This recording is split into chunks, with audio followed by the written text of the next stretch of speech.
ప్రేక్షకులందరికీ నమస్కారం. ప్రస్తుతం మనతో పాటు ప్రముఖ ఆస్ట్రోన్యూమరాలజిస్ట్ వివేక్ చంద్ర గారు ఉన్నారు. సార్తో మాట్లాడదాం. నమస్కారం సార్. నమస్తే అండి. ఓం శ్రీ గురుభ్యో నమః. సార్, ఆడవాళ్ళకి సంబంధించి చాలా వరకు కూడా ఫ్యామిలీ ప్రాబ్లమ్స్ సఫర్ అయ్యే వాళ్ళు చాలా ఎక్కువ మంది ఉంటున్నారు.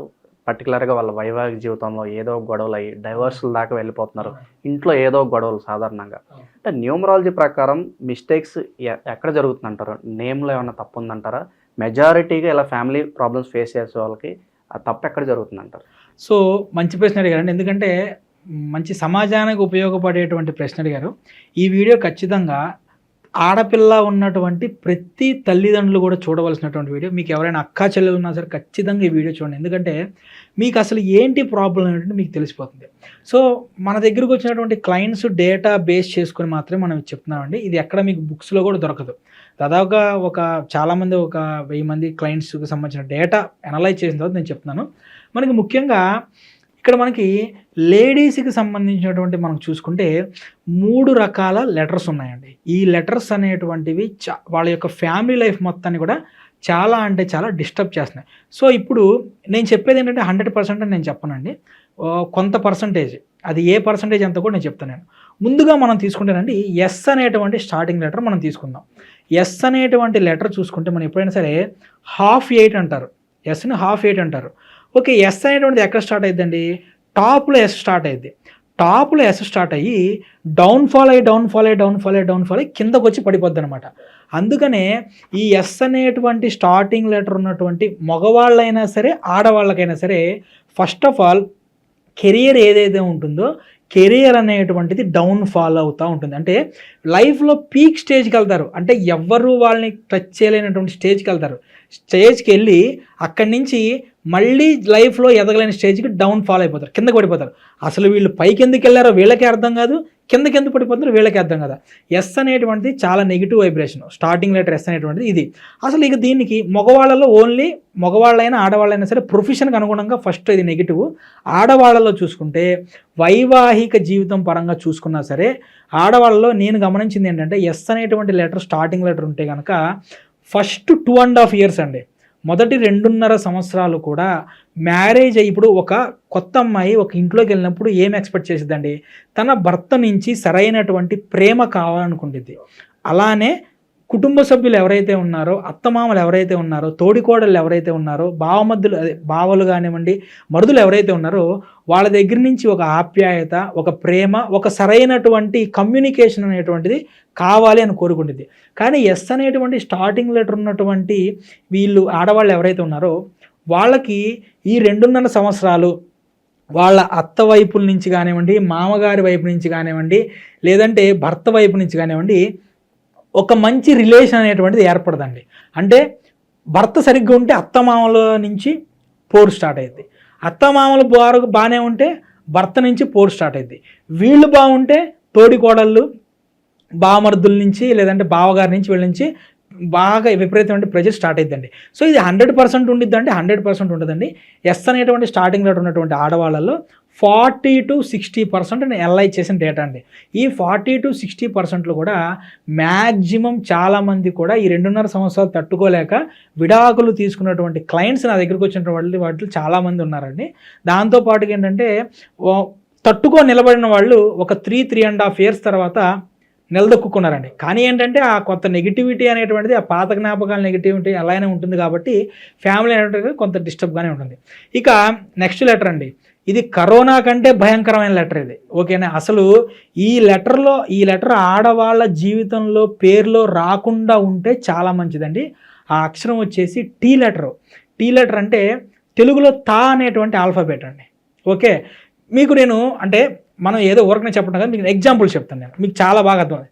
సెలబ్రిటీ ఎగ్జాంపుల్ చెప్తాను. ఎందుకంటే ఇప్పుడు మా ఇంటి పక్కన ఉన్న ఎల్లమ్మ సుబ్బమ్మ చెప్పాను అనుకో, అరే ఈయన ఏదో పేర్లు చెప్తున్నాడు అనుకో, అదే నేను సెలబ్రిటీస్ అనుకో వాళ్ళ గురించి మీకు తెలిసింది. ఎందుకంటే మన జీవితం కంటే కూడా ఎదుటోళ్ళ జీవితం తొంగి చూడటం అంటే చాలా సరదా ఉంటుంది మనకి. కాబట్టి మనం అందరూ సెలబ్రిటీస్ని చూస్తూ ఉంటాం మనం. ఇప్పుడు మాయావతి గారు, జయలలిత గారు, మమతా బెనర్జీ గారు, వీళ్ళ ముగ్గురులో కామన్గా ఉన్నటువంటి లెటర్ ఏంటి చెప్పండి? తా అనేటువంటి అక్షరం. అంటే టీ ఆల్ఫాబెట్ మన తెలుగులో తా అనేటువంటి అక్షరం. వీళ్ళకి ముగ్గురికి మ్యారేజ్ అయిందా? అవ్వలేదు. మీ అందరికి తెలుసు మ్యారేజ్ అయిందా లేదా ఏంటనేది తెలుసు. బ్యాచిలర్స్. ఓకే, ఇక్కడ ఇంకోటి చెప్తాను నేను. మ్యారేజ్ అంటే ఎంతో ప్రేమించి పెళ్లి చేసుకున్నారు సమంత నాగ చైతన్య గారు, ఓకేనా. సో ఇక్కడ సెలబ్రిటీస్ పేర్లు చెప్తున్నాను కాబట్టి దయచేసి మీరు ఫ్యాన్స్ ఉంటే హట్ అవ్వద్దు. ఎందుకు చెప్తున్నామంటే ఇది వాళ్ళ ద్వారా మీకు ఈ సబ్జెక్ట్ అనేటువంటిది కొంత జ్ఞానం వస్తే రేపొద్దున మీ పిల్లలకి అక్షరం పెట్టకుండా ఉంటారని, అదే మనకి ఉద్దేశం అనమాట. 1 year అవ్వకుండానే మ్యారేజ్ విడిపోయారు. మరి నాగార్జున గారికి డబ్బు ఏమైనా తక్కువ అండి? కాదు కదా. గొప్ప గొప్ప పురోహితులను తీసుకొచ్చి గొప్ప గొప్ప ముహూర్తాల్లో మ్యారేజ్ చేశారు కదా, మంచి ముహూర్తమే చేశారుగా. అయినా సరే పేరులో ఉండేటువంటి తా అనేటువంటి అక్షరం అనేటువంటిది కుటుంబాలు విడిపోయేంత వరకు వెళ్ళింది. ఓకే, ఇదే కాదండి, ఇంకొక ఎగ్జాంపుల్ చెబుతాను. మనకి తెలుగులో ఆర్గానిక్ ఫార్మింగ్ చేసే ఒక మేడం, ఒక లేడీ ఉన్నారు, చాలా కష్టపడి ఆవిడ ఆర్గానిక్ ఫార్మింగ్ చేసింది, నేత్ర గారు. ఓకే, నేమ్స్ వద్దులేండి, మనకి కొంచెం ఫ్యాన్ బేస్ ఉంటుంది కాబట్టి ఆమె కూడా కొంచెం ఇవ్వచ్చాము, వద్దు. సో వాళ్ళకి మనకు తెలుసండి, వాళ్ళు చనాల నుంచి ప్రేమించుకున్నారు, ఎక్కడికో హరిద్వార్ వెళ్ళి ఆయన కుటుంబంతో గొడవపడి పెళ్లి చేసుకుని వచ్చారు. తర్వాత ఒక 1 year పాటు కలిసి చేశారు. 1 year తర్వాత ఏమైందండి, సడన్గా విడిపోయారు. ఎందుకు విడిపోయారండి? తా అనేటువంటి ఒక అక్షరం, ఆ తా అనేటువంటి అక్షరం ఏదైతే ఉంటుందో అది కుటుంబంలో విడిపోయేటువంటి వరకు తీసుకొచ్చింది. ఇది ఖచ్చితంగా కూడా 90% అండి. ఇది ఆడవాళ్ళ పేరులో తా అనేటువంటి అక్షరం ఉంటే 90% ఫ్యామిలీ లైఫ్ అనేటువంటి డిస్టర్బ్ అయ్యింది. 1 విడాకుల రూపంలో డిస్టర్బ్ అవ్వచ్చు. 2 భార్యాభర్తల మధ్య సఖ్యత లేకుండా, అంటే బయట సమాజానికి కలిసి ఉంటారు కానీ 4 గోళ్ల మధ్య మాత్రం వీళ్ళిద్దరు సరిగ్గా ఉంటారు.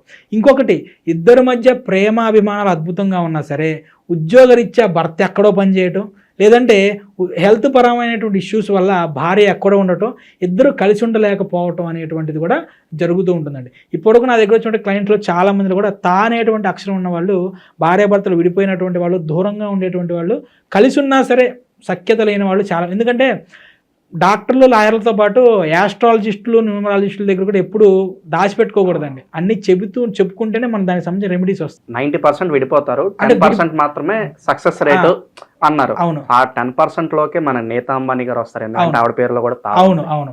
అంటే ఇక్కడ చిన్న కరెక్షన్ ఏంటంటే 90% విడిపోవటం కాదు, ఫ్యామిలీ లైఫ్ అనేటువంటి ప్రాబ్లమ్స్. అంటే ఇప్పుడు ఒక అమ్మాయి ఏమనుకునేది, ఒక అంటే ఎట్లా అంటే ఒక పందిరి, ఒక మంచి పచ్చటి కాపురం ఉంటుంది కదా, అట్లా వచ్చిద్ది ఆమె. కానీ అటువంటి ఆమె ఏమి ఎక్స్పెక్ట్ చేసేదో అది రాదు. ఆమె ఎప్పుడు లైఫ్లో చూడేటువంటి కష్టాలు అనేటువంటి చూసేటువంటి ఛాన్సెస్ కూడా వస్తాయి. ఇది 10% ఏంటంటేనండి, ఒక వ్యక్తి యొక్క జీవితం మీద ఆ వ్యక్తుల యొక్క డేట్ ఆఫ్ బర్త్, దానితో పాటు వాళ్ళ పేరుతో పాటు కుటుంబ సభ్యుల యొక్క డేట్ ఆఫ్ బర్త్, వాళ్ళు ఫాలో అయ్యేటువంటి రెమెడీస్, ఇవన్నీ కూడా రిప్రజెంటేషన్ అవుతాయి. ఈ ఎవరైతే మనకు సంబంధించినటువంటి సాంప్రదాయాలు ఫాలో అయ్యేటువంటి వాళ్ళు, అలానే ఈ నేతా అంబానీ గారు లైఫ్ అనేటువంటిది ఫాలో అయ్యేటువంటి వాళ్ళు ఎవరైతే ఉంటారో వాళ్ళందరికీ తెలుసు, నేతా అంబానీ గారు చాలా సీక్రెట్, అంటే స్కార్డ్ రిచువల్స్ అంటాం మనం. అంటే అవేంటంటే అకల్ట్ సైన్స్లో కొన్ని తాంత్రికమైనటువంటివి, వాటిని ఫాలో అవుతారు. మీరు రీసెంట్గా ఐపీఎల్లో బాంబే, ఇది ఏదైతే మన మ్యాచ్ జరిగిందో, ఆమె ఇట్లా కొన్ని పోస్టర్స్, కొన్ని సిగ్నేచర్స్, కొన్ని ఇవి చేశారనమాట. అవి ఏంటంటే కొన్ని ముద్రలకు సంబంధించినవి. సో ఇటువంటివి కొన్నిటిని ఆవిడ కొన్ని ఫాలో అవుతారు కాబట్టి అది కూడా కారణం అయ్యి ఉండొచ్చు మనకి. ఓకే, ఈ విధంగా ఉంటుందండి. అంటే ఇక్కడ నేను ఏం చెప్తానంటే 90% ప్రాబ్లం ఫేస్ చేస్తారు కదా, 10% మీరు ఎందుకు తీసుకోవాలి? అంటే మీరు ఎందుకు ఆ 10%లో ఉండాలని మీరు చెప్పలేం, మనం ఉంటారలే చెప్పలేం మనం. సో 90% ప్రాబ్లం ఉండేది కాబట్టి ఆ పేరులో అక్షరం పెట్టకండి ఆడపిల్లలకి. కాబట్టి మీ సమాజంలో చుట్టుపక్కల చూడండి, అనిత, లలిత, సుజాత, కవిత, ఇలాంటి పేర్లు చూడండి, వాళ్ళని మీరు టచ్ చేసి చూడండి, వాళ్ళ లైఫ్లోకి వెళ్ళి చూడండి, ఖచ్చితంగా కూడా ఏదో ఒక ఫ్యామిలీ లైఫ్తో వాళ్ళు డిస్టర్బ్ అవుతున్న వాళ్ళే ఉంటారండి. ఇప్పుడు ఈ థియరీ ప్రకారం సార్, మన పురాణాల్లో, ఇతిహాసాల్లో ఏమైనా ఎగ్జాంపుల్స్ ఉన్నాయా? చెప్తానండి, అద్భుతమైనటువంటి క్వశ్చన్. ఖచ్చితంగా మీరు నన్ను ఇబ్బంది పెట్టే క్వశ్చన్లో మీరు సెలెక్ట్ చేసుకోండి, కానీ సమాధానం చెప్తాను నేను. అన్నిటికంటే అద్భుతమైనటువంటి కావ్యం ఏదన్నా ఉందంటే రామాయణం. అంటే తింటే ఆవకాయ తినాలి, వింటే రామాయణం వినాలంటారు.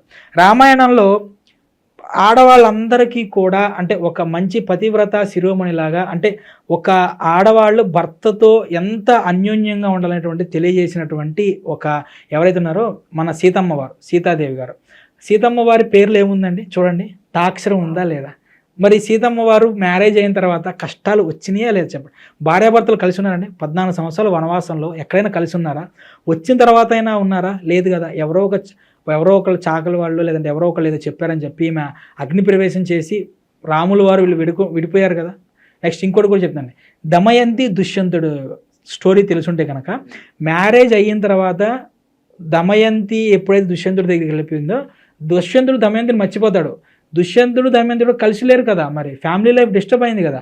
సో ఈ విధంగా మనం చూసుకుంటే ఏంటంటే అంటే మన పురాణాల్లో ఒక పాత్రకి ఇచ్చినటువంటి ఆ వ్యక్తికి ఇచ్చినటువంటి పేరు ద్వారా మనకి ఏదో ఒక విషయం చెప్పాలని చెప్పి అప్పుడు వాళ్ళు అటువంటి కొన్ని నేమ్స్ పెట్టుంటారండి. కానీ మన దురదృష్టవశాత్తు 9వ శతాబ్దం తర్వాత 9th సెంచరీ తర్వాత ఏమైందంటే వేరే వాళ్ళ దాడులు జరగడం వల్ల మనకి ఈ శాస్త్రం అనేటువంటిది దాన్ని మనం కోడింగ్ని డీకోడ్ని కోడ్ చేసుకోలేకపోయాం. మనం కోడ్లో ఉన్నదాన్ని డీకోడ్ చేయలేకపోయాం అనమాట. సో అలా కూడా మనకి ఆ పేర్ల యొక్క వాల్యూస్ అంటే మనకు తెలియకుండా ఉండకపోవచ్చు. ఇక థర్డ్ లెటర్ వచ్చేసి ఐ లెటర్ అండి. ఒక ఐ లెటర్ అనేటువంటిది మనం తీసుకున్నాం అనుకోండి, ఎండింగ్లో ఐ లెటర్ ఉంటే కనుక ఇది కూడా మ్యాక్సిమం 40 to 60%. అంటే ఇప్పుడు శ్రావణి అనేటువంటి పేరు తీసుకోండి. శ్రావణి అనేటువంటి పేరులో ఎస్ స్టార్టింగ్ నెగిటివ్ ఉంది, ఎండింగ్లో ఐ అనేటువంటి ఉంది. ఈ ఐ కూడా వచ్చినప్పుడు ఏమైందంటే ఫ్యామిలీ లైఫ్ అంటే విడిపోయేటువంటి కష్టాలు రావు కానివ్వండి. భార్య ఎడ్డం అంటే భర్త తెడ్డం అంటాడు. అంటే ఈమె ఒకటంటే అతను ఇంకోటి అంటూ ఉంటాడు. అంటే ఒకరికి మధ్య ఒకరికి సఖ్యత ఉండదు అనమాట. సో ఈ ఐ అనేటువంటి ఫర్ ఎగ్జాంపుల్ శ్రీ అనేటువంటి పేరు తీసుకోండి, ఎవరైనా సరే ఎస్ఆర్ఐ రాస్తారు కదా, అలా కాకుండా న్యూమరాలజీ ప్రకారం కరెక్షన్ చేసుకుని ఎస్ఆర్ ఈఈ రాసుకున్నారు అనుకోండి, నేమ్ డిస్టర్బ్ అవ్వదు, వైబ్రేషన్ పాజిటివ్ వస్తుంది. కాబట్టి నేను తల్లిదండ్రులకు చెప్పేది ఏంటంటేనండి, ఎస్ స్టార్టింగ్ లెటర్తో ఆడపిల్లల పేర్లు పెట్టద్దు, మగవాళ్ళకు కూడా పెట్టద్దు. తా అనేటువంటిది అసలు ఆడవాళ్ళకి పెట్టదు. తా అనేటువంటిది మగవాళ్ళకి చాలా పాజిటివ్ ఇచ్చింది. నందమూరి తారక రామారావు, ఎన్టీఆర్, నందమూరి తారక, చిన్న ఎన్టీఆర్, పెద్ద ఎన్టీఆర్, ఆల్రెడీ ఇంకొక ఆయన వస్తున్నారు ఇప్పుడు మళ్ళీ, అదే అతను కూడా ఇట్లానే మంచి సక్సెస్ రోడ్లోకి వెళ్తాడు. నెక్స్ట్ వచ్చేసి కాంతారావు, ఒకప్పుడు కత్తి తిప్పడం అంటే కాంతారావు గారు, కాంతారావు. సో వీళ్ళందరూ చూడండి టీ మగవాళ్ళకి బాగుండేది. ఐ అనేటువంటిది ఎండింగ్ లెటర్ ఆడవాళ్ళకి బాగోదండి. సో కాబట్టి ఖచ్చితంగా ఈ పేర్లు పెట్టుకోకుండా ఉంటే మంచిది. సరే, మరి ఆల్రెడీ పేర్లు పెట్టేసుకున్నారు, మరి దానికి రెమెడీ ఏంటి సార్? ఇక్కడ ఇంకో విషయం ఏంటంటే చెప్పిన కదా, అయ్యి ఉంటే ఈ పెట్టేసుకొని మంచిగా డేట్ ఆఫ్ బర్త్ ప్రకారం చేసుకోవచ్చు. ఎస్ స్టార్టింగ్లో ఉన్నప్పుడు ఏం చేయొచ్చు అంటే ముందు ఏదైనా ఒక మంచి పేరు యాడ్ చేసుకోవచ్చు. అసలు తాక్షరం నేను చెప్పాను, కరోనా కంటే భయంకరమైన తాక్షరం అని చెప్పి. తాక్షరం అనేటువంటిది ఉంటే కంప్లీట్గా పేరు తీసేసి ఒక మంచి పేరు పెట్టుకోవడం మంచిది. ఎందుకంటే తా అనేటువంటిది ఒక సెప్టిక్ లాంటిది, లేదంటే మన బాడీకి వచ్చే ఇన్ఫెక్షన్ లాంటిది. ఇప్పుడు ఈ అరచేతికి ఇన్ఫెక్షన్ వచ్చిందండి, డాక్టర్ దగ్గరికి వెళ్తే ఈ అరచేతి తీసేయాలండి, అప్పుడు ఇన్ఫెక్షన్ పోతుంటారు. అయ్యో బాబా ఈ అరచేతి తీసేస్తే నాకు ఇబ్బంది అని చెప్పి దీన్ని ఉంచుకున్న ఏమైందండి, ఈ ఇన్ఫెక్షన్ నా బాడీ మొత్తం వెళ్ళిద్ది, దీంతోపాటు నా శరీరం మొత్తం. అప్పుడు ఏమైంది, అరచేతితో పోయేదాన్ని ప్రాణం మీద తెచ్చుకుని లేదంటే చెయ్యి మొత్తం తీసేయాల్సి వచ్చింది. సో తాక్షరం కూడా అంతేనండి, మీకు తెలియకుండా మొత్తం మీ జీవితం మొత్తాన్ని ఇది నాశనం చేస్తుంది. కాబట్టి తాక్షరం ఆడవాళ్ళ పేర్లో ఉంటే కంప్లీట్గా నేమ్ అనేటువంటిది చేంజ్ చేసుకోవడం బెటర్. నేమ్ చేంజ్ చేసుకున్నంత మాత్రం సర్టిఫికేట్లో మార్చాల్సిన అవసరం లేదండి. అదొక అపోహ కూడా ఉంటుంది. తర్వాత మనం న్యూమరాలజీ ఉన్నటువంటి అపోహలు ఏంటనేటువంటి ఒక సిరీస్ చేద్దాం, దాంట్లో మనం దీని గురించి ఖచ్చితంగా మాట్లాడదాం. ఓకే, మెజారిటీగా ఆడవాళ్ళకు ఏ పేర్లు వాళ్ళ నేమ్లో ఉండటం ద్వారా ఎక్కువగా ప్రాబ్లమ్స్ వస్తున్నాయో చాలా బాగా వివరించారు సార్.